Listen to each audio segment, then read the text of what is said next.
ಕರ್ತನಲ್ಲಿ ಪ್ರೀತಿಯುಳ್ಳಂತಹ ದೇವ ಜನರೇ, ನಿಮ್ಮೆಲ್ಲರನ್ನು ಕೂಡ ಯೇಸುವಿನ ಹೆಸರಲ್ಲಿ ನಾನು ವಂದಿಸ್ತೇನೆ. ಈ ಆತ್ಮಿಕ ಬೆಳವಣಿಗೆ ಎಂಬಂತಹ ಈ ಕಾರ್ಯಕ್ರಮದ ಮೂಲಕ ನಿಮ್ಮನ್ನ ಭೇಟಿ ಮಾಡೋದಲ್ಲಿ ನಾನು ತುಂಬಾ ಸಂತೋಷವುಳ್ಳನಾಗಿದ್ದೇನೆ. ಈ ಕಾರ್ಯಕ್ರಮ ನಿಮಗೆ ಆಶೀರ್ವಾದವಾಗಿದೆ ಎಂಬುದಾಗಿ ನಾನು ನಂಬ್ತೇನೆ. ಸಮಯದಲ್ಲಿಯೂ ನಾವು ಆತ್ಮಿಕ ಬೆಳವಣಿಗೆ ಕುರಿತಾದ ಅನೇಕ ವಿಚಾರಗಳನ್ನ ನಾವು ಧ್ಯಾನಿಸ್ತಾ ಬರ್ತಾ ಇದ್ದೇವೆ. ಕಳೆದ ವಾರದಲ್ಲಿ ಸಹ ಆತ್ಮಿಕ ಬೆಳವಣಿಗೆಯಲ್ಲಿ ಆರೋಗ್ಯ ಎಷ್ಟು ಮುಖ್ಯ ಎಂಬುದನ್ನು ನಾವು ಧ್ಯಾನಿಸಿದ್ವಿ. ನಾವು ಆತ್ಮಿಕವಾಗಿ ಆರೋಗ್ಯವುಳ್ಳವರಾಗಿರ್ಬೇಕು ಅನ್ನೋದಾದ್ರೆ ನಾವು ದೇವರ ವಾಕ್ಯಗಳನ್ನ ಅಧಿಕವಾಗಿ ನಾವು ಓದುವವರು, ಧ್ಯಾನಿಸುವವರು, ಘೋಷಿಸುವವರು, ಪ್ರಾರ್ಥಿಸುವವರು ಆಗಬೇಕು. ನಾವು 1 ಪೇತ್ರದ 2ನೇ ಅಧ್ಯಾಯದ 1-2 ವಚನದಲ್ಲಿ ನಾವು ನೋಡಿದಂತೆ ಇದು ಪಾರಮಾರ್ಥಿಕವಾದ ಶುದ್ಧ ಹಾಲು, ಈ ಹಾಲನ್ನ ಬಯಸ್ರಿ ಎಂಬುದಾಗಿ ಅಲ್ಲಿ ಹೇಳ್ತದೆ. ಸೊ ಹಾಗಿರೋದ್ರಿಂದ ಇದನ್ನ ನಾವು ಬಯಸುವುದಾದ್ರೆ ನಾವು ಬೆಳೆಯುತ್ತಾ ರಕ್ಷಣೆಯನ್ನು ಹೊಂದುತ್ತೇವೆ ಎಂಬುದಾಗಿ ಆ ವಚನ ಹೇಳ್ತದೆ. ಹಾಗೆಯೇ ಅದನ್ನ ಮುಂದುವರೆದು ನಾವು ಧ್ಯಾನಿಸ್ಲಿಕ್ಕಿದ್ದೇವೆ. ಆತ್ಮಿಕ ಬೆಳವಣಿಗೆಯಲ್ಲಿ ಆತ್ಮಿಕ ಆರೋಗ್ಯದ ಪ್ರಾಮುಖ್ಯತೆ ತುಂಬಾ ಮುಖ್ಯ. ಆರೋಗ್ಯದ ಕುರಿತಾಗಿ ನಾವು ಕಾಳಜಿ ವಹಿಸಲೇಬೇಕು. ಯಾವಾಗ ನಾವು ಆರೋಗ್ಯದ ವಿಷಯದಲ್ಲಿ ಕಾಳಜಿ ವಹಿಸುತ್ತೇವೋ ಆಗ ನಾವು ರೋಗಗಳನ್ನ ಹೊಂದ್ಕೊಳ್ಳಿಕ್ಕೆ ಸಾಧ್ಯವಿಲ್ಲ. ಅದರಿಂದ ಆತ್ಮಿಕ ಬೆಳವಣಿಗೆಯಲ್ಲಿ ಆರೋಗ್ಯದ ಕುರಿತಾಗಿ ನಾವು ಧ್ಯಾನಿಸೋಣ.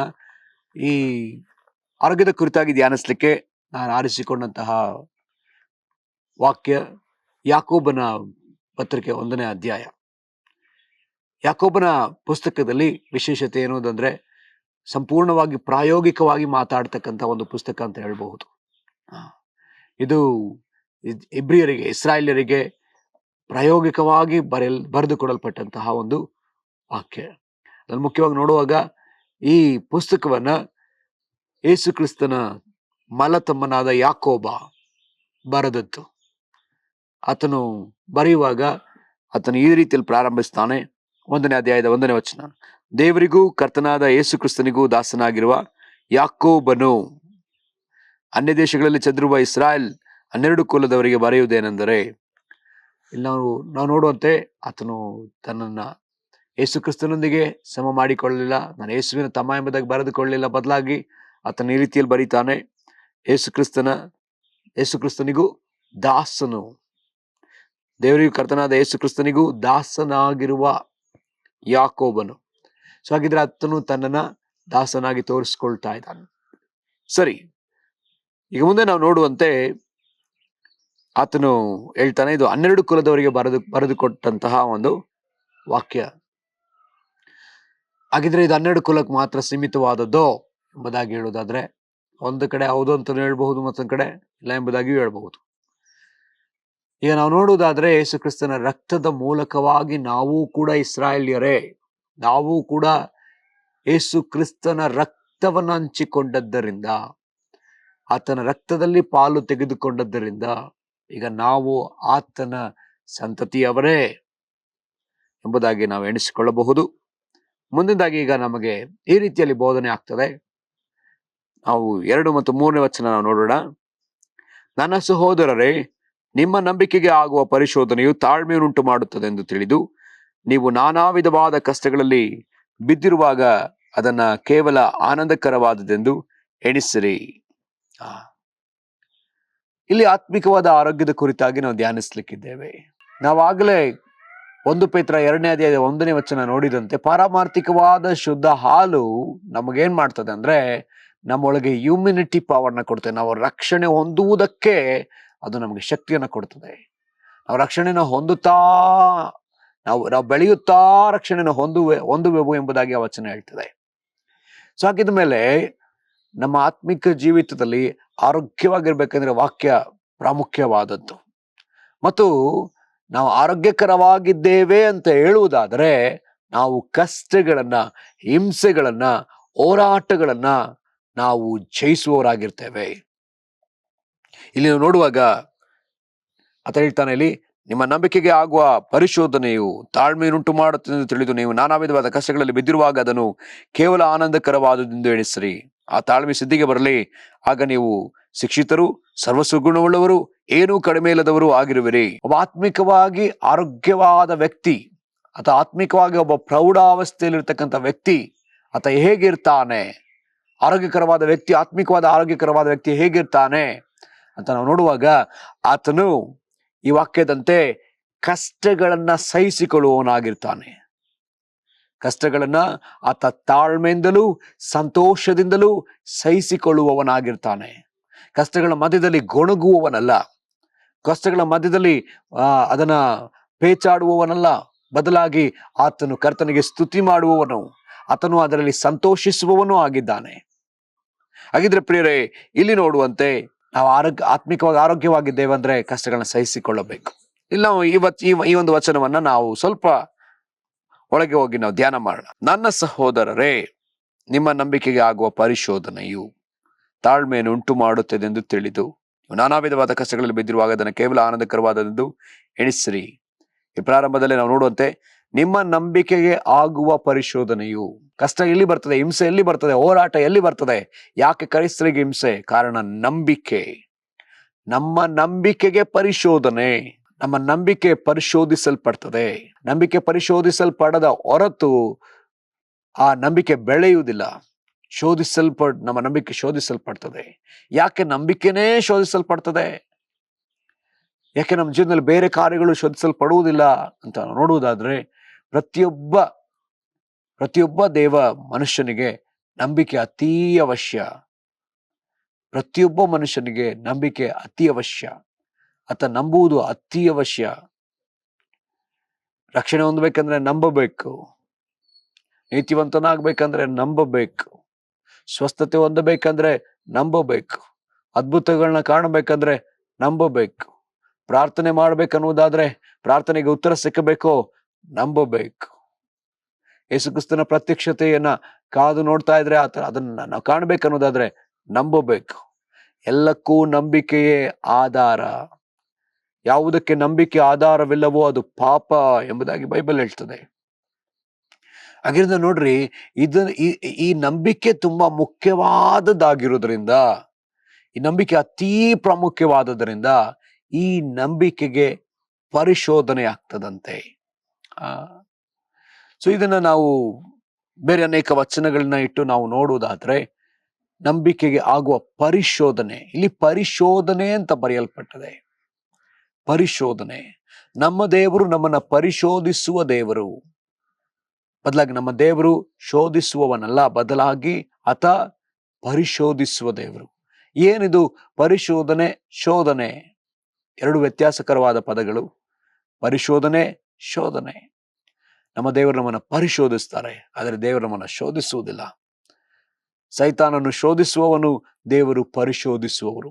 ಪರಿಶೋಧನೆಗೆ ಮತ್ತೊಂದು ಪದ ಇಂಗ್ಲಿಷಲ್ಲಿ ತುಂಬಾ ಚೆನ್ನಾಗಿದೆ, ಟೆಸ್ಟ್ ಅಥವಾ ಪರೀಕ್ಷೆ. ನಮ್ಮ ದೇವರು ಪರೀಕ್ಷಿಸ್ತಾರೆ, ಆದ್ರೆ ನಮ್ಮ ದೇವರು ಶೋಧಿಸುವುದಿಲ್ಲ. ಶೋಧಕ ನಮ್ಮನ್ನ ಪಾಪದಲ್ಲಿ ಬೀಳುವಂತೆ ಆತ ಶೋಧಿಸ್ತಾನೆ, ಆದರೆ ದೇವರು ನಮ್ಮನ್ನ ಪರೀಕ್ಷಿಸ್ತಾರೆ. ನಮ್ಮನ್ನ ಬೀಳುವಂತೆ ಮಾಡುವವರಲ್ಲ, ಬಿದ್ದು ಹೋಗದಂತೆ ನಮ್ಮನ್ನ ಮೇಲೆತ್ತುವವರು. ನಮ್ಮನ್ನ ಪರಿಶೋಧಿಸ್ತಾರೆ. ಅದಕ್ಕೊಂದು ವಾಕ್ಯ ಭಾಗವನ್ನು ತೆಗೆದುಕೊಳ್ಳೋಣ. ಆದಿಕಾಂಡ 22ನೇ ಅಧ್ಯಾಯದ 1ನೇ ವಚನವನ್ನು ನಾವು ತೆಗೆದುಕೊಳ್ಳೋಣ. ಇಲ್ಲಿ ಹೀಗೆ ಬರೆಯಲ್ಪಟ್ಟಿದೆ, ಆದಿಕಾಂಡ 22ನೇ ಅಧ್ಯಾಯದ 1ನೇ ವಚನ. ಈ ಸಂಗತಿಗಳು ಆದ ಮೇಲೆ ದೇವರು ಅಬ್ರಹಾಮನನ್ನು ಪರಿಶೋಧಿಸಿದನು. ದೇವರು ಅಬ್ರಹಾಮನನ್ನು ಪರಿಶೋಧಿಸಿದನು. ಏನಂತ ಪರಿಶೋಧಿಸಿದ? ಮುಂದೆ ವಚನ ಹೇಳ್ತದೆ, ಅಬ್ರಹಾಮನೇ ಎಂದು ಕರೆಯಲು ಅವನು ಇಗೋ ಇದ್ದೇನೆ ಅಂದನು. ಆಗಲ ಆತನು, ನಿನಗೆ ಪ್ರಿಯನಾಗಿರುವ ಒಬ್ಬನೇ ಮಗನಾದ ಇಸಾಕನನ್ನು ತೆಗೆದುಕೊಂಡು ಮೋರಿಯಾ ದೇಶಕ್ಕೆ ಹೋಗಿ ಅಲ್ಲಿ ಅವನನ್ನು ನಾನು ಹೇಳುವ ಒಂದು ಬೆಟ್ಟದ ಮೇಲೆ ಸರ್ವಾಂಗ ಹೋಮವಾಗಿ ಅರ್ಪಿಸಬೇಕು ಅಂದನು. ನಿನಗೆ ಪ್ರಿಯನಾಗಿರುವ ಒಬ್ಬನೇ ಮಗನಾದ ಇಸಾಕನನ್ನು ತೆಗೆದುಕೊಂಡು ಮೋರಿಯಾ ದೇಶಕ್ಕೆ ಹೋಗಿ ಆತನನ್ನ ಸರ್ವಾಂಗ ಹೋಮವಾಗಿ ಬಲಿ ಕೊಡಬೇಕು. ಈಗ ದೇವರು ಅಬ್ರಹಾಮನನ್ನ ಪರಿಶೋಧಿಸ್ತಾ ಇದ್ದಾರೆ ಅಥವಾ ಪರೀಕ್ಷಿಸ್ತಾ ಇದ್ದಾರೆ. ಅಬ್ರಹಾಮ ದೇವರನ್ನ ಪ್ರೀತಿಸ್ತಾ ಇದ್ದಾನೋ ಇಲ್ವೋ ಎಂಬುದಾಗಿ ದೇವರು ಇಲ್ಲಿ ಅಬ್ರಹಾಮನನ್ನ ಪರಿಶೋಧಿಸ್ತಾ ಇದ್ದಾರೆ, ಪರೀಕ್ಷಿಸ್ತಾ ಇದ್ದಾರೆ. ಸೊ ಹಾಗಿದ್ರೆ ಪ್ರಿಯರಲ್ಲಿ ಅರ್ಥ ಮಾಡ್ಕೊಳ್ರಿ, ನಮ್ಮ ನಂಬಿಕೆಗೆ ಪರಿಶೋಧನೆ ಉಂಟು. ಅದೇ ರೀತಿ ನಾವು ನೋಡೋದಾದ್ರೆ ಲೂಕನು ಬರೆದ ಸುವಾರ್ತೆ 4ನೇ ಅಧ್ಯಾಯ 1ನೇ ವಚನ. ಅಲ್ಲಿಗೆ ಬರೆಯಲ್ಪಟ್ಟಿದೆ, ಯೇಸು ಪವಿತ್ರಾತ್ಮ ಭರಿತನಾಗಿ ಯೋರ್ದಾನು ಹೊಳೆಯಿಂದ ಹಿಂತಿರುಗಿ ದೇವರಾತ್ಮನಿಂದ 40 ದಿವಸ ಅಡವಿಯಲ್ಲಿ ನಡೆಸಲ್ಪಡುತ್ತಾ ಸೈತಾನನಿಂದ ಶೋಧಿಸಲ್ಪಟ್ಟನು. ದೇವರಾತ್ಮನು ಅಡವಿಗೆ ನಡೆಸಲ್ಪಟ್ಟನು. ದೇವರಾತ್ಮನೇ ಯೇಸು ಕ್ರಿಸ್ತನನ್ನ ಶೋಧಿಸಬಹುದಾಗಿತ್ತಲ್ಲ, ಆದ್ರೆ ಶೋಧಿಸಲಿಲ್ಲ. ಆತ ನಡೆಸಿದ ಅಷ್ಟೇ. ಶೋಧಿಸುವುದಕ್ಕಾಗಿ ಮತ್ತೊಬ್ಬನಿದ್ದಾನೆ, ಆತನೇ ಸೈತಾನನು. ಆತನಿಂದ ಶೋಧಿಸಲ್ಪಡುವುದಕ್ಕಾಗಿಯೇ ಯೇಸು ಸ್ವಾಮಿ ಶೋಧಿಸಲ್ಪಡುವುದಕ್ಕಾಗಿಯೇ ದೇವರಾತ್ಮನು ನಡೆಸುವುದನ್ನಲ್ಲಿ ನಾವು ಕಾಣ್ತೇವೆ. ಹಾಗಾದ್ರೆ ಶೋಧನೆಗೂ ಪರಿಶೋಧನೆಗೂ ಇರುವ ವ್ಯತ್ಯಾಸ ನೀವು ತಿಳ್ಕೊಂಡ್ರಿ ಎಂಬುದಾಗಿ ನಾನು ನಂಬ್ತೇನೆ. ಪರಿಶೋಧನೆಯು ನಮ್ಮನ್ನ ಮೇಲೆತ್ತುತ್ತದೆ, ಶೋಧನೆಯು ನಮ್ಮನ್ನ ಕೆಳಬೀಳಿಸುತ್ತದೆ. ಯೇಸು ಸ್ವಾಮಿಗೆ ಶೋಧನೆ ಆಯ್ತು. ಯಾವ ತರದ ಶೋಧನೆ? ಆತ ಪಾಪ ಮಾಡಿ ಬಿದ್ದು ಬಿಡಬೇಕನ್ನುವ ರೀತಿಯಲ್ಲಿ ಶೋಧನೆ ಆಯ್ತು. ಆದರೆ ದೇವರಿಗೆ ಸ್ತೋತ್ರ, ಯೇಸು ಶೋಧನೆಗೆ ಒಳಪಟ್ಟು ಪಾಪ ಮಾಡಲೇ ಇಲ್ಲ. ಆತನಿಗೆ ಎಲ್ಲಾ ರೀತಿಯಾದ ಶೋಧನೆ ಆಯ್ತು ಎಂಬುದಾಗಿ ಇಬ್ರಿಯರಿಗೆ ಬರೆದ ಪತ್ರಿಕೆಯಲ್ಲಿ ನಾವು ನೋಡ್ತೇವೆ. ಮನುಷ್ಯರಿಗೆ ಆದ ಎಲ್ಲಾ ಶೋಧನೆನೇ ಯೇಸು ಕ್ರಿಸ್ತನು ಹಾದು ಹೋದನು. ಆದ್ರೆ ಇಲ್ಲಿ ಯಾಕೋಬನ ಪತ್ರಿಕೆಯಲ್ಲಿ ನೋಡುವಂತೆ ನಾವು ಶೋಧಿಸಲ್ಪಡುವರಲ್ಲ, ನಾವು ಪರಿಶೋಧಿಸಲ್ಪಡ್ತಾ ಇದ್ದೇವೆ. ನಮ್ಮ ನಂಬಿಕೆಗೆ ಪರಿಶೋಧನೆ ಆಗ್ತದೆ. ಆಗಿರೋದ್ರಿಂದ ಈ ಪರಿಶೋಧನೆ, ಈ ಕಷ್ಟ, ಅಲ್ಲಿ ಮುಂದೆ ವಚನ ಹೇಳ್ತದೆ, ನಿಮ್ಮ ನಂಬಿಕೆಗೆ ಆಗುವ ಪರಿಶೋಧನೆಯು ತಾಳ್ಮೆಯನ್ನುಂಟು ಮಾಡುತ್ತೆಂದು ನೀವು ತಿಳಿದು ನಾನಾ ವಿಧವಾದ ಕಷ್ಟಗಳಲ್ಲಿ ಬಿದ್ದಿರುವಾಗಲೂ ಅದನ್ನು ಕೇವಲ ಆನಂದಕರವಾದನ್ನು ಎಣಿಸ್ರಿ. ತಾಳ್ಮೆಯಿಂದ ಅದನ್ನು ಸ್ವೀಕರಿಸಿಕೊಳ್ರಿ, ಅದರಿಂದ ತಾಳ್ಮೆಯನ್ನು ಹೊಂದಿಕೊಳ್ತೀರಿ. ಮತ್ತು ಅಲ್ಲಿ ನೋಡುವಂತೆ ನಾನಾ ವಿಧವಾದ ಕಷ್ಟಗಳಲ್ಲಿ ಬಿದ್ದಿರುವಾಗಲೂ ಅದನ್ನು ಆನಂದಕರವಾದದೆಂದು ಎಣಿಸ್ರಿ. ಸೊ ಹಾಗಿದ್ರೆ ಮೊದಲನೇದಾಗಿ ಈ ಒಂದು ಕಷ್ಟವನ್ನ, ಹಿಂಸೆಯನ್ನ ನಾವು ಸಹಿಸಿಕೊಳ್ಳುವವರಾದ್ರೆ ನಾವು ಆರೋಗ್ಯಕರವಾದ ವ್ಯಕ್ತಿಗಳು, ಸಹಿಸಿಕೊಳ್ಳುವವರು. ಕ್ರಿಸ್ತನಂತೆ, ಅಬ್ರಹಾಮನಂತೆ, ಪೌಲನಂತೆ, ಪೇತ್ರನಂತೆ, ಅಪೊಸ್ತಲನಾದ ಯೋಹಾನನಂತೆ ನಾವು ಸಹಿಸಿಕೊಳ್ಳುವವರಾಗಬೇಕಾಗಿದೆ. ನಾವು ಸಹಿಸಿಕೊಳ್ಳದ ಹೊರತು ನಾವು ಆರೋಗ್ಯಕರವಾದ ಅಥವಾ ಪ್ರೌಢರಾದ ಕ್ರೈಸ್ತರಲ್ಲ. ಹಾಗಿದ್ರೆ ಇದು ತುಂಬಾ ಮುಖ್ಯ ಆತ್ಮಿಕ ಬೆಳವಣಿಗೆಯಲ್ಲಿ ನಾವು ಸಹಿಸಿಕೊಳ್ಳಬೇಕು. ಹಾಗಿದ್ರೆ ಸಹಿಸ್ಕೊಳ್ಬೇಕಾದ್ರೆ ನಾನು ಏನ್ ಮಾಡ್ಬೇಕು, ಇದನ್ನ ಸಹಿಸ್ಕೊಳ್ಳಿಕ್ಕೆ ನಾನು ಏನ್ ಮಾಡ್ಲಿಕ್ಕಿದ್ದೀನಿ ಅಂತ ಅನ್ನೋದನ್ನ ನೋಡುವಾಗ, ಮೊದಲನೇದಾಗಿ ನಾವು ಇದನ್ನ ಸಂತೋಷವಾಗಿ ಇದನ್ನ ಸ್ವೀಕರಿಸಿಕೊಳ್ಬೇಕು. ಅಲ್ಲಿ ನಾವು ನೋಡ್ತೀವಿ, ಇದನ್ನ ಆನಂದಕರವಾದದ್ದು, ಕೇವಲ ಆನಂದಕರವಾದದೆಂದು ಎಣಿಸ್ರಿ. ಇದನ್ನ ಸಂತೋಷವಾಗಿ ಸ್ವೀಕರಿಸಿಕೊಳ್ರಿ. ನೀವು ಇದನ್ನ ಸಂತೋಷವಾಗಿ ಸ್ವೀಕರಿಸಿಕೊಳ್ಳುವಾಗ ಮಾತ್ರವೇ ಈ ಒಂದು ಕಷ್ಟವನ್ನ, ಹಿಂಸೆಯನ್ನ, ನಾನಾ ವಿಧವಾದ ಕಷ್ಟಗಳನ್ನ ಸಹಿಸ್ಕೊಳ್ಳಿಕ್ ಸಾಧ್ಯ. ಈ ವಚನದಲ್ಲಿ ನಾನಾ ವಿಧವಾದ ಕಷ್ಟ ಅಂತ ಬರೆದು ಬಿಟ್ರು. ಯಾವುದೋ ಒಂದು ಕಷ್ಟವನ್ನ ಬರೀಲಿಲ್ಲ. ನಾನಾ ವಿಧವಾದ ಕಷ್ಟ ಯಾರು ಹೇಳೋಕ್ಕಾಗೋದಿಲ್ಲ. ನನಗಿರೋ ಕಷ್ಟ ಯಾರಿಗೂ ಇಲ್ಲ ಅಂತ ಯಾರು ಹೇಳಲಿಕ್ಕೆ ಆಗೋದಿಲ್ಲ. ಅಥವಾ ಈ ಕಷ್ಟನ ಹೇಗೆ ಸಹಿಸ್ಕೊಳಕ್ಕಾಗುತ್ತೆ ಅಂತಾನು ಹೇಳಕ್ಕಾಗಲ್ಲ. ಯೇಸು ಸ್ವಾಮಿ ಹೇಳಿದರೆ ಎಲ್ಲಾ ಕಷ್ಟವನ್ನು ಸಹಿಸ್ಕೊಳ್ಳೇಬೇಕು. ಯೇಸು ಸ್ವಾಮಿ ನಮಗೆ ಒಂದು ಮುನ್ಮಾದರಿಯಾಗಿದ್ದಾರೆ.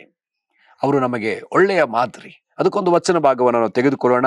ಅವರು ಕಷ್ಟ ಬಂದಾಗ ಯಾವ ರೀತಿ ಸಹಿಸಿಕೊಂಡ್ರು ಅಂತ ಇಬ್ರಿಯರಿಗೆ ಬರೆದ ಪತ್ರಿಕೆ 12ನೇ ಅಧ್ಯಾಯದ 2ನೇ ವಚನ, 1ರಿಂದಲೇ ನಾವು ಓದೋಣ. 12ನೇ ಅಧ್ಯಾಯದ 1ನೇ ವಚನದಿಂದ, ಆದ ಕಾರಣ ಇಷ್ಟು ಮಂದಿ ಸಾಕ್ಷಿಯವರು ಮೆಗದೋಪಾದಿಯಲ್ಲಿ ನಮ್ಮ ಸುತ್ತಲೂ ಇರುವುದರಿಂದ ನಮಗೆ ಅಭ್ಯಂತರ ಮಾಡುವ ಎಲ್ಲಾ ಭಾರವನ್ನು ಹತ್ತಿಕೊಳ್ಳುವ ಪಾಪವನ್ನು ನಾವು ಸಹ ತೆಗೆದಿಟ್ಟು ನಂಬಿಕೆಯನ್ನು ಹುಟ್ಟಿಸುವವನು ಪೂರೈಸುವವನು ಆಗಿರುವ ಯೇಸುವಿನ ಮೇಲೆ ದೃಷ್ಟಿಯಿಟ್ಟು ನಮಗೆ ನೇಮಕವಾದ ಓಟವನ್ನು ಸ್ಥಿರಚಿತ್ತದಿಂದ ಓಡೋಣ. ಆತನು ತನ್ನ ಮುಂದೆ ಇಟ್ಟಿದ್ದ ಸಂತೋಷಕ್ಕೋಸ್ಕರ ಅವಮಾನವನ್ನ ಲಕ್ಷ್ಯ ಮಾಡಿ ಶಿಲುಬೆಯ ಮರಣವನ್ನ ಸಹಿಸಿಕೊಂಡು ದೇವರ ಸಿಂಹಾಸನದ ಬಲಗಡೆಯಲ್ಲಿ ಆಸನಾರೂಢನಾಗಿದ್ದಾನೆ. ನೀವು ಮನಗುಂದಿದವರಾಗಿ ಬೇಸರಗೊಳ್ಳದಂತೆ ಆತನನ್ನು ಆಲೋಚಿಸಿರಿ.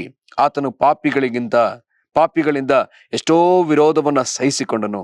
ನೀವು ಪಾಪಕ್ಕೆ ವಿರೋಧವಾಗಿ ಹೋರಾಡುವುದರಲ್ಲಿ ಪ್ರಾಣಾಪಾಯದ ತನಕ ಇನ್ನೂ ಅದನ್ನು ಎದುರಿಸಲಿಲ್ಲ. ಇಲ್ಲಿ ನಾವು ನೋಡುವಂತೆ ಯೇಸು ಕ್ರಿಸ್ತನು ತನ್ನ ಮುಂದೆ ಇಟ್ಟಿದ್ದ ಸಂತೋಷಕ್ಕೋಸ್ಕರವಾಗಿ ಅದು ಎಲ್ಲಾ ಅವಮಾನವನ್ನ ಲಕ್ಷ್ಯ ಮಾಡಿದ್ದಾನೆ, ಎಲ್ಲಾ ಕಷ್ಟಗಳನ್ನ ಆತ ಲಕ್ಷ್ಯ ಮಾಡಿದ್ದಾನೆ. ನಮ್ಮ ಮುಂದೆ ಇಟ್ಟಿರ್ತಕ್ಕಂಥ ಮಹಾ ದೊಡ್ಡ ಮಹಿಮೆ, ನಮ್ಮ ಮುಂದೆ ಇಟ್ಟಿರ್ತಕ್ಕಂಥ ಮಹಾ ಸಂತೋಷಕ್ಕೋಸ್ಕರವಾಗಿ ಈ ದಿವಸದ ಕಷ್ಟಗಳನ್ನ ನಾವೇನ್ ಮಾಡ್ಬೇಕಾಗಿದೆ? ಅದನ್ನ ಸಂತೋಷವಾಗಿ ಸ್ವೀಕರಿಸಿಕೊಳ್ಬೇಕಾಗಿದೆ. ಸಂತೋಷವಾಗಿ, ಖುಷಿಯಾಗಿ ನಾವು ಸ್ವೀಕರಿಸಿಕೊಳ್ಳಬೇಕು. ಆಗ ಮಾತ್ರವೇ ನಾವು ಕರ್ತನ ಮಹಿಮೆಯನ್ನ ಕಾಣಲಿಕ್ಕೆ ಸಾಧ್ಯ ಪ್ರಿಯರೇ. ಯಾಕಂತ ಹೇಳಿದ್ರೆ ಇದು ತುಂಬಾ ಮುಖ್ಯ. ಅಪೊಸ್ತಲನಾದ ಪೌಲನು ಮತ್ತು ಸೀಲನು ಇಬ್ಬರೂ ಸಹ ಅವರು ಫಿಲಿಪಿ ಪಟ್ಟಣಕ್ಕೆ ಹೋದಾಗ ಆ ಪಟ್ಟಣದವರು ಅವರನ್ನ ಹೊಡೆದು ಅವರ ಬಟ್ಟೆಗಳನ್ನ ಹರಿದು ಅವರನ್ನ ಸೆರೆಮನೆಯ ಒಳಕೋಣೆ ಒಳಗೆ ಹಾಕಿ ಅವರನ್ನ ಬಂಧಿಸ್ತಾರೆ. ಕೈಗಳಲ್ಲಿ ಕಾಲ್ಗಳಲ್ಲಿ ಕೊಳಗಳನ್ನ ಹಾಕಿ ಅವ್ರನ್ನ ಬಂಧಿಸ್ತಾರೆ. ಬಂಧಿಸಿದಾಗ ಅಲ್ಲಿ ನಾವು ನೋಡ್ತೇವೆ, ಪೌಲ ಸೀಲರ್ ಇಬ್ಬರೂ ಕೂಡ ಅವರು ಬಂಧಿಸಿದ ಸಮಯದಲ್ಲಿ ಅಳ್ತಾ ಕೂರ್ಲಿಲ್ಲ, ನೋವಿನಿಂದ ನರಳುತ್ತಾ ಕೂರ್ಲಿಲ್ಲ. ಅವ್ರಿಗೆ ನೋವಾಗುವಷ್ಟು ಚಡಿಪೆಟ್ಟುಗಳನ್ನ ಕೊಟ್ಟಿದ್ದಾರೆ, ರಕ್ತ ಹರಿಯುವಷ್ಟು ಹೊಡೆದಿದ್ದಾರೆ. ಆದ್ರೂ ಕೂಡ ಅವರು ನೊಂದುಕೊಂಡು ಆ ಒಂದು ಗಾಯಗಳನ್ನ ನೋಡ್ಕೊಂಡು ಬೇಸರ ಪಟ್ಕೊಂಡು ಇನ್ನೊಬ್ರ ಹತ್ರ ತಮ್ಮ ನೋವುಗಳನ್ನ ಹಂಚ್ಕೊಳ್ತಾ ಕೂತ್ಕೊಳ್ಳಿಲ್ಲ. ಬದಲಾಗಿ ಅವ್ರು ಏನ್ ಮಾಡಿದ್ರಂದ್ರೆ ಅವರು ಸ್ತುತಿ ಪದಗಳನ್ನ ಆಡ್ತಾ ಇದ್ರು. ಸರಿಯ ಎಲ್ಲಾ ಜನರು ಕೇಳಿಸಿಕೊಳ್ಳುವಂತೆ ಸ್ತುತಿ ಪದಗಳನ್ನ ಆಡ್ತಾ ಇದ್ರು.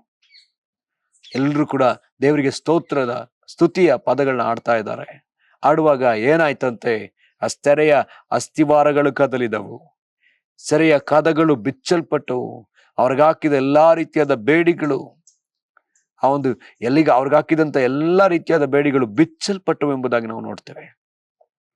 ಹಾಗಿದ್ರೆ ಪ್ರಿಯರೇ, ಕಷ್ಟವನ್ನ ಸಹಿಸಿಕೊಳ್ಳುವುದಾದ್ರೆ, ಸಂತೋಷವಾಗಿ ಸ್ವೀಕರಿಸುವುದಾದ್ರೆ ನಾವು ಕರ್ತನ ಮಹಿಮೆಯನ್ನ ಕಾಣಲಿಕ್ಕೆ ಸಾಧ್ಯ.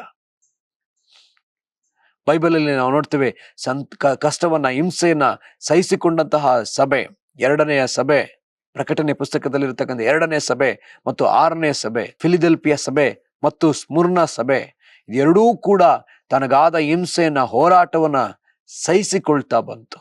ಅದರಿಂದ ನೋಡ್ತೀವಿ, ಅದಕ್ಕೆ ತೆಗಳಿಕೆಗೆ ಬದಲಾಗಿ ಅದಕ್ಕೆ ಹೊಗಳಿಕೆ, ಅದಕ್ಕೆ ಅವಮಾನಕ್ಕೆ ಬದಲಾಗಿ ಬಹುಮಾನ. ಈ ಸ್ವಲ್ಪ ಕಾಲದ ಕ್ಷಣಿಕವಾದ ಈ ಕಷ್ಟ ಸಂಕಟಗಳನ್ನ ಸಹಿಸಿಕೊಳ್ಳುವುದಾದ್ರೆ ನಾವು ದೊಡ್ಡ ನಿರಂತರವಾದ ಶಾಶ್ವತವಾದ ಮಹಿಮೆಯನ್ನು ಹೊಂದಲಿಕ್ಕಿದ್ದೇವೆ. ಅದಕ್ಕಾಗಿ ನಾವು ಕಷ್ಟವನ್ನ ಸಂತೋಷಕರವಾಗಿ ಸ್ವೀಕರಿಸಬೇಕು ಅನ್ನೋದನ್ನ ಕಲಿತುಕೊಳ್ಳಬೇಕಾಗಿದೆ. ಹಿಂಸೆಯನ್ನ ನಾವು ಸಂತೋಷವಾಗಿ ಸ್ವೀಕರಿಸಿಕೊಳ್ಳುವುದನ್ನ ನಾವು ಅದನ್ನ ನಂಬಬೇಕಾಗಿದೆ, ಸಂತೋಷವಾಗಿ ಸ್ವೀಕರಿಸಬೇಕಾಗಿದೆ. ಇದನ್ನ ನಾವು ಕಲಿತುಕೊಳ್ಳೋದಾದ್ರೆ, ಕಷ್ಟ ಬಂದಾಗ, ಹೋರಾಟ ಬಂದಾಗ ಅದನ್ನ ಸಂತೋಷವಾಗಿ ಸ್ವೀಕರಿಸುವುದನ್ನ ಕಲಿತರೆ ಕಷ್ಟ ನಮಗೇನು ಅಲ್ಲ, ಹಿಂಸೆ ನಮಗೇನು ಅಲ್ಲ. ಸೊ ಹಾಗಿರೋದ್ರಿಂದ ಕಷ್ಟವನ್ನ ನಾವು ಸಹಿಸಿಕೊಳ್ಳೋರಾಗೋಣ. ಇನ್ನೊಂದು ವಚನವನ್ನ ನಾವೀಗ ಓದ್ಲಿಕ್ಕಿದ್ದೇವೆ, ಮತ್ತೊಂದು ವಚನ. ಈಗ ನೋಡುವಾಗ ಎರಡನೇದಾಗಿ ತಾಳ್ಮೆನ ಅದು ಉಂಟು ಮಾಡುವಂಥದ್ದಾಗಿದೆ. ನಾವು ತಾಳ್ಮೆಯಿಂದ ಈ ಕಷ್ಟವನ್ನ, ಈ ಹಿಂಸೆಯನ್ನ ನಾವು ಸ್ವೀಕರಿಸಬೇಕು. ಯಾಕೆ ತಾಳ್ಮೆ? ಅದಕ್ಕೂ ನಾವು ಒಂದು ವಚನವನ್ನು ತೆಗೆದುಕೊಳ್ಳೋಣ. 1 ಪೇತ್ರ 1ನೇ ಅಧ್ಯಾಯ 5ರಿಂದ 12ನೇ ವಚನದವರೆಗೂ. ಅಲ್ಲಿಗೆ ಬರೆಯಲ್ಪಟ್ಟದೆ, ಅಂತ್ಯಕಾಲದಲ್ಲಿ ಪ್ರತ್ಯಕ್ಷವಾಗುವುದಕ್ಕೆ ಸಿದ್ಧವಾಗಿರುವ ರಕ್ಷಣೆಯು ನಂಬುವವರಾದ ನಿಮಗೆ ದೊರೆಯಬೇಕೆಂದು ದೇವರು ನಿಮ್ಮನ್ನು ತನ್ನ ಬಲದಿಂದ ಕಾಯುತ್ತಾನೆ. ನೀವು ಸದ್ಯಕ್ಕೆ ಸ್ವಲ್ಪ ಕಾಲ ದೇವರ ಚಿತ್ತಾನುಸಾರ ನಾನಾ ಕಷ್ಟಗಳಲ್ಲಿ ದುಃಖಿಸುವವರಾಗಿದ್ದರೂ ಆ ಪದವಿಯನ್ನು ಆಲೋಚಿಸಿ ಹರ್ಷಿಸುವವರಾಗಿದ್ದೀರಿ. ಇಲ್ಲಿ ಸ್ಪಷ್ಟವಾಗಿ ಬಯಲ್ಪಟ್ಟಿದೆ, ಕ್ರಿಸ್ತನ ಪ್ರತ್ಯಕ್ಷತೆಗೋಸ್ಕರವಾಗಿ ನಾನಾ ವಿಧವಾದ, ಇಲ್ಲಿ ಕೂಡ ನೋಡ್ರಿ, ನಾನಾ ಕಷ್ಟಗಳಲ್ಲಿ ದುಃಖಿಸುವವರಾಗಿದ್ದರೂ ಆ ಪದವಿಯನ್ನು ಆಲೋಚಿಸಿ ಹರ್ಷಿಸುವವರಾಗಿದ್ದೀರಿ. ಬಂಗಾರವು ನಾಶವಾಗುವಂಥದ್ದಾಗಿದ್ದರೂ ಅದನ್ನು ಬೆಂಕಿಯಲ್ಲಿ ಪುಟ ಹಾಕಿ ಶೋಧಿಸುವುದುಂಟಷ್ಟೇ. ಬಂಗಾರಕ್ಕಿಂತ ಅಮೂಲ್ಯವಾಗಿರೋ ನಿಮ್ಮ ನಂಬಿಕೆಯು ಈ ಕಷ್ಟಗಳಿಂದ ಶೋಧಿತವಾಗಿ ಯೇಸು ಕ್ರಿಸ್ತನು ಪ್ರತ್ಯಕ್ಷನಾಗುವಾಗ ನಿಮಗೆ ಕೀರ್ತಿ ಪ್ರಭಾವಮಾನಗಳನ್ನು ಉಂಟು ಮಾಡುವುದು. ಸಾಗಿರೋದ್ರಿಂದ ಮುಂದಿನ ವಚನ, ನೀವು ಆತನನ್ನು ಕಣ್ಣಾರೆ ನೋಡಲಿಲ್ಲವಾದರೂ ಆತನನ್ನು ಪ್ರೀತಿಸುತ್ತೀರಿ. ನೀವು ಈಗ ಆತನನ್ನು ಕಾಣದಿದ್ದರೂ ಆತನ ನಂಬಿಕೆ ಇಟ್ಟು ನಿಮ್ಮ ನಂಬಿಕೆಯ ಅಂತ್ಯ ಫಲವಾಗಿರುವ ಆತ್ಮ ರಕ್ಷಣೆಯನ್ನು ಹೊಂದುವವರಾಗಿ ಹೇಳಲ ಶಕ್ಯವಾದ ಪ್ರಭಾವವುಳ್ಳ ಸಂತೋಷದಿಂದ ಹರ್ಷಿಸುತ್ತೀರಿ. ನೀವು ಹೇಳಲ ಶಕ್ಯವಾದ ಸಂತೋಷದಿಂದ ಹರ್ಷಿಸುತ್ತೀರಿ. ಮುಂದೆ ಒಂದು ದೊಡ್ಡ ಸಂತೋಷ, ಹೇಳ್ಕೊಳ್ಳಿಕ್ಕಾಗದಂತಹ ಒಂದು ಸಂತೋಷವನ್ನು ನೀವು ಅನುಭವಿಸಲಿಕ್ಕಿದ್ದೀರಿ ಎಂಬುದಾಗಿ ಇಲ್ಲಿ ಪೇತ್ರನು ಬರೆದು ಕೊಡ್ತಿದ್ದಾನೆ. ಕಷ್ಟಗಳು ಇದೆಯೋ, ಹಿಂಸೆಗಳು ಇದೆಯೋ, ಸಭೆಗಾಗಿ ದೇವರು ನೇಮಿಸಿದಂತಹ ಸಭಾ ಪಾಲಕನಾದಂತಹ ಪೇತ್ರನು, ಮೊದಲನೇ ಸಭೆಯ ಸೇವಕನಾದ ಪೇತ್ರನು, ಆತನ ಹೇಳ್ತಿದ್ದಾನೆ, ಕಷ್ಟಗಳನ್ನ ಸಹಿಸಿಕೊಳ್ಳಬೇಕು, ಹಿಂಸೆಗಳನ್ನ ಸಹಿಸಿಕೊಳ್ಳಬೇಕು, ಕ್ರಿಸ್ತನ ಪ್ರತ್ಯಕ್ಷತೆವರೆಗೂ ನಮ್ಮ ನಂಬಿಕೆಯನ್ನ ಕಾದುಕೊಳ್ಳಬೇಕು, ತಾಳ್ಮೆಯಿಂದ ಕಾದುಕೊಳ್ಳಬೇಕು, ಆತನ ಪ್ರತ್ಯಕ್ಷತೆಯವರೆಗೂ. ಸೊ ಹಾಗಿರೋದ್ರಿಂದಾಗಿ ಪ್ರಿಯರೇ, ತಾಳ್ಮೆಯಿಂದ ನಾವು ಸಹಿಸಿಕೊಳ್ಳುವುದಾದ್ರೆ ಇನ್ನೊಂದು ದೊಡ್ಡ ಫಲ ನಮಗೆ ಅದೇ. ಯಾಕೋಬನ ಪುಸ್ತಕದಲ್ಲಿ ಅದು ಬರೆಯಲ್ಪಟ್ಟದೆ. ಏನಂತೆ? ತಾಳ್ಮೆಯನ್ನುಂಟು ಮಾಡುತ್ತೆಂದು ನೀವು ತಿಳಿದು ನಾನಾ ವಿಧವಾದ ಕಷ್ಟಗಳಲ್ಲಿ ಬಿದ್ದಿರುವಾಗ ಅದರ ಆನಂದಕರವಾದಂದು ಎಣಿಸ್ರಿ. ಆ ತಾಳ್ಮೆಯ ಸ್ಥಿತಿಗೆ ಬರಲಿ. ಆಗ ನೀವು ಶಿಕ್ಷಿತರು, ಸರ್ವ ಸುಗುಣವುಳ್ಳವರು, ಏನೂ ಕಡಿಮೆ ಇಲ್ಲದವರು ಆಗಿರುವಿರಿ. ಆಗ ಯಾವಾಗ ನೀವು ಸಂತೋಷವಾಗಿ ಸ್ವೀಕರಿಸಿಕೊಳ್ತೀರೋ, ಯಾವಾಗ ನೀವು ಅದನ್ನು ತಾಳ್ಮೆಯಿಂದ ಸ್ವೀಕರಿಸಿಕೊಳ್ತೀರೋ, ಆಗ ನೀವು ಶಿಕ್ಷಿತರು, ಸರ್ವ ಸುಗುಣವುಳ್ಳವರು, ಏನೂ ಕಡಿಮೆ ಇಲ್ಲದವರು ಆಗಿರುವಿರಿ. ಎಷ್ಟು ಸ್ಪಷ್ಟವಾಗಿ ಬರೆದಿದೆ ನೋಡ್ರಿ. ಶಿಕ್ಷಿತರು, ನಾವು ಕಷ್ಟಗಳನ್ನ ಹಾದು ಹೋಗುವಾಗ್ಲೇ ಶಿಕ್ಷಿತರು. ಹಾದು ಹೋಗುವಾಗ್ಲೇ ನಮ್ಮ ಕಿವಿ, ನಮ್ಮ ಕಣ್ಣು, ನಮ್ಮ ಬಾಯಿ, ನಮ್ಮ ಹೃದಯ ಎಲ್ಲವೂ ಕೂಡ, ನಮ್ಮ ಜ್ಞಾನೇಂದ್ರಿಯಗಳು ಶಿಕ್ಷಿತವಾಗ್ತದೆ. ಟೀಚಬಲ್ ಇಯರ್ಸ್, ಟೀಚಬಲ್ ಐಸ್, ಟೀಚಬಲ್ ಹಾರ್ಟ್ ನಮಗೆ ಸಿಗ್ತದೆ. ಶಿಕ್ಷಿತವಾದ ಕಿವಿ ಸಿಗ್ತದೆ, ಶಿಕ್ಷಿತವಾದ ನಾಲಿಗೆಯನ್ನು ಹೊಂದ್ಕೊಳ್ತೀವಿ, ತಾಳ್ಮೆಯನ್ನು ಹೊಂದ್ಕೊಳ್ತೀವಿ. ಇದೆಲ್ಲದರ ಮೂಲಕವಾಗಿ ದೇವರು ನಮಗೆ ಕಲಿಸಿಕೊಡುವ ಆತನಾಗಿದ್ದಾನೆ. ಮತ್ತು ನಾವು ಏನೂ ಕಡಿಮೆ ಇಲ್ಲದವರು, ಸರ್ವ ಸುಗುಣವುಳ್ಳವರು, ಕರ್ತನಿಗೆ ಮೆಚ್ಚುಗೆ ಆದ ಗುಣದಲ್ಲಿ ನಾವು ಬೆಳೆಯೋರಾಗ್ತೀವಿ. ಆಗಿರೋದ್ರಿಂದಾಗಿ ಈ ಕಷ್ಟವನ್ನು ಸಹಿಸಿಕೊಳ್ಳಿಕ್ಕೆ ನಾವು ಏನ್ ಮಾಡ್ಬೇಕು ಅನ್ನೋದನ್ನ ನಾವು ನೋಡಿದ್ದೇವೆ. ಆತ್ಮಿಕವಾಗಿ ಆರೋಗ್ಯಕರವಾದ ವ್ಯಕ್ತಿ ಹೇಗಿರ್ತಾನಂತೆ? ಕಷ್ಟಗಳನ್ನ ಸಹಿಸಿಕೊಳ್ತಾನೆ. ಹೇಗೆ ಸಹಿಸಿಕೊಳ್ಳಕ್ಕೆ ಆತ ಏನ್ ಮಾಡ್ತಾನೆ? ಅದನ್ನ ಸಂತೋಷವಾಗಿ ಸ್ವೀಕರಿಸ್ತಾನೆ, ಅದನ್ನ ತಾಳ್ಮೆಯಿಂದ ಸ್ವೀಕರಿಸ್ಕೊಳ್ತಾನೆ. ಮುಂದಿಟ್ಟಿರ್ತಕ್ಕಂಥ ಬಹುಮಾನವನ್ನ, ಮುಂದಿಟ್ಟಿರ್ತಕ್ಕಂಥ ಮಹಿಮೆಯನ್ನ, ಆತ ಮುಂದಿಟ್ಟಿರ್ತಕ್ಕಂಥ ಸಂತೋಷವನ್ನ ನೋಡಿ ಈ ದಿವಸದ ದುಃಖವನ್ನ, ಈ ದಿವಸದ ಹೋರಾಟವನ್ನ, ಈ ದಿವಸದ ಪರಿಶೋಧನೆ ಎಲ್ಲವನ್ನ ಮರೆತು ಆತ ಮುಂದೆ ಹೋಗುವವನಾಗಿದ್ದಾನೆ. ಇತನೇ ಆತ್ಮಿಕವಾದ ಆರೋಗ್ಯಕರವಾದ ಒಬ್ಬ ವ್ಯಕ್ತಿ. ನಾವು ಪ್ರಾರ್ಥನೆ ಮಾಡೋಣ. ದೇವರು ನಮ್ಮ ಆತ್ಮಿಕವಾದ ದೇಹಕ್ಕೆ ಒಳ್ಳೆ ಆರೋಗ್ಯವನ್ನ ಕೊಡಲಿ, ಆರೋಗ್ಯದಿಂದ ನಮ್ಮನ್ನ ಬೆಳೆಸಲಿ. ಕರ್ತನೆ, ನಿನಗೆ ಸ್ತೋತ್ರ ಸಲ್ಲಿಸ್ತೇವೆ. ನಾವು ಒಬ್ಬೊಬ್ಬರು ಕರ್ತನೆ ಆತ್ಮಿಕವಾಗಿ ಆರೋಗ್ಯಕರವಾದ ಜೀವಿತವನ್ನು ಜೀವಿಸುವಂತೆ, ನಾವು ನಾನಾ ವಿಧವಾದ ಕಷ್ಟಗಳಲ್ಲಿ ಬಿದ್ದಿರುವಾಗಲೂ ಅದನ್ನು ಆನಂದಕರವಾಗಿ ಸ್ವೀಕರಿಸಿ, ಅದನ್ನು ತಾಳ್ಮೆಯಿಂದ ಕರ್ತನೆ ಸಹಿಸಿಕೊಂಡು, ಹೌದು ಸ್ವಾಮಿ, ನಾವು ಸರ್ವ ಸುಗುಣವುಳ್ಳವರು, ಶಿಕ್ಷಿತರು, ಸರ್ವ ಸುಗುಣವುಳ್ಳವರು, ಏನೂ ಕಡಿಮೆ ಇಲ್ಲದವರಾಗಿ ನಾವು ಬೆಳೆಯುವಂತೆ ನಮ್ಮನ್ನು ಆಶೀರ್ವದಿಸಬೇಕಾಗಿ ನಾವು ಪ್ರಾರ್ಥಿಸ್ತೇವೆ. ಅಪ್ಪ, ನಮ್ಮನ್ನು ಆ ರೀತಿಯಲ್ಲಿ ಬಲಪಡಿಸಬೇಕಾಗಿ ನಾವು ಪ್ರಾರ್ಥಿಸ್ತೇವೆ. ಯೋಬನು ಹೇಗೆ ಬಂದ ಎಲ್ಲಾ ಕಷ್ಟಗಳನ್ನ ಸಹಿಸಿಕೊಂಡನು, ತನ್ನ ಬಾಯಲ್ಲಿ ಕರ್ತನೆ ಆತನು ಎಂದಿಗೂ ಕರ್ತನೆ ನಿನ್ನನ್ನ ದೂಷಿಸಲೇ ಇಲ್ಲವಲ್ಲಪ್ಪ ಕರ್ತನೆ. ಹಾಗೆ ನಾವೂ ಸಹ ಕರ್ತನೆ ನಿನ್ನನ್ನು ದೂಷಿಸದಂತೆ ಯಾವಾಗಲೂ ಸ್ತುತಿಸುವರಾಗಿ, ಪೌಲ ಶೀಲರಂತೆ ಸ್ತುತಿಸುವಂತೆ. ಏಸಪ್ಪ, ನೀನು ಯಾವ ರೀತಿಯಲ್ಲಿ ಕರ್ತನೆ ಮುಂದಿಟ್ಟಿದ್ದ ಮಹಿಮೆಯನ್ನು ನೋಡ್ತಾ ಸಂತೋಷವಾಗಿದ್ದು, ಹಾಗೆ ನಾವು ಸಂತೋಷವಾಗಿ ಮುಂದುಗುವಂತೆ ನಮಗೆ ಸಹಾಯ ಮಾಡ್ರಿ ಸ್ವಾಮಿ. ದೇವರಾತ್ಮನೇ ನಮಗೆ ಸಹಾಯ ಮಾಡ್ರಿ, ದೇವರಾತ್ಮ ನಮಗೆ ಸಹಾಯ ಮಾಡ್ರಿ. ಪೌಲ ಶೀಲರಿಗೆ ಸಹಾಯ ಮಾಡಿದ್ರಿ ಅಲ್ಲ, ಯೇಸುವಿಗೆ ಸಹಾಯ ಮಾಡಿದ್ರಿ ಅಲ್ಲ ಸ್ವಾಮಿ, ಅಪೊಸ್ತಲನಾದ ಯೋಹಾನನಿಗೆ ಸಹಾಯ ಮಾಡಿದ್ರಲ್ಲ ಸ್ವಾಮಿ, ನಮಗೂ ಸಹಾಯ ಮಾಡ್ರಿ. ಹಾಗೆ ನೀವು ಮಾಡುವುದಕ್ಕಾಗಿ ಸ್ತೋತ್ರ. ಎಲ್ಲ ಸ್ತುತಿ, ಸ್ತೋತ್ರ, ಘನಮಾನ, ಮಹಿಮೇನ ನಮಗೆ ಸಲ್ಲಿಸ್ತಾ ಯೇಸುವಿನ ನಾಮದಲ್ಲಿ ಪ್ರಾರ್ಥಿಸ್ತೇವೆ ಪ್ರೀತಿಯ ತಂದೆಯೇ. Amen, amen. ಕರ್ತನು ನಿಮ್ಮೆಲ್ಲರನ್ನು ಆಶೀರ್ವಾದ ಮಾಡಲಿ. Praise the lord.